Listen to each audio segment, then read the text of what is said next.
Shin ko ka taɓa jin labarin ƙabilar Ma'ase? Ƙabilar da take tofar da yawu a matsayin gaisuwa? Wannan ba abin wasa ba ne ko kuma almara.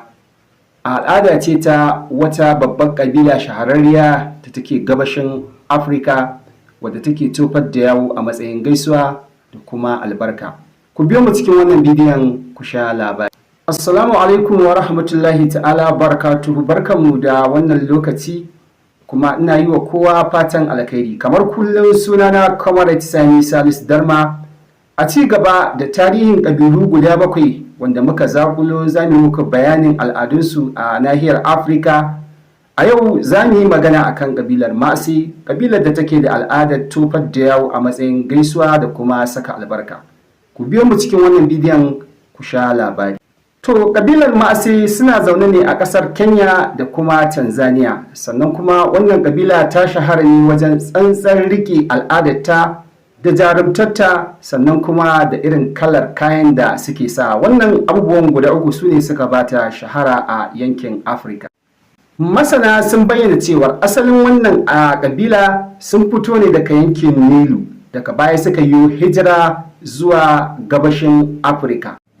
Kimanin shekara 400 zuwa shekara 500 kenan da yin hijirarsu daga wancan yanki zuwa wannan yanki na yammacin gabashin Afirka. Wannan kabila suna yin magana ne da yarensu guda 3.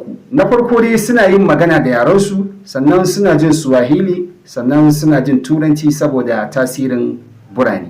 A wajen kabilar Ma'ase, shanu suna da kima, suna da kuma daraja a idansu, wanda a faɗarsa sukan iya cewa ba Ma'ase ba ne idan ba ka da shanu. Ma'ana shi ne anan, ko da mutum Ma'ase ne, ɗan ƙabilarsu ne, amma ya zama babu shanu a tare da shi, ba shi da shanu, to sukan kiransa to ba ma ɗan ƙabilarsu ba ne. That means sun kore shi ma daga ƙabilar idan har ba shi da shanu. Hakan ya saka a dukkanin abubuwan arziki da za su yi sai an saka da shanu. Misali, idan za a yi aure, to dole sai an sako da shanu, ko a yanka su, ko kuma a yi wani uzuri da su, ko kuma wasu bukukuwa, saboda kima da martaba da su shanu suke da su a cikin kabilar Ma'ase. So amma abin mamaki shine suna da wata ɗabi'a, shine ta tofar da yawu a matsayin gaisuwa da saka albarka. Misali anan shine idan dattijo ya ga yaro ko kuma ya ga jariri, yana so ya saka masa albarka, maimakon ya ce alai masa albarka kamar yadda ake ga kabilar mu, a'a, shi sai dai ya kwamfalo yawu ya tofa masa. So wannan abin ya zama abin kima ne da daraja a wa'idansa da kuma girmamawa da kuma saka albarka a al'adar Ma'ase. Tarihi ya nuna cewar mafi yawancin wannan ƙabilar sun fi rayuwa ne a ƙauyuka, inda suke gina gidajensu irin gidajen laka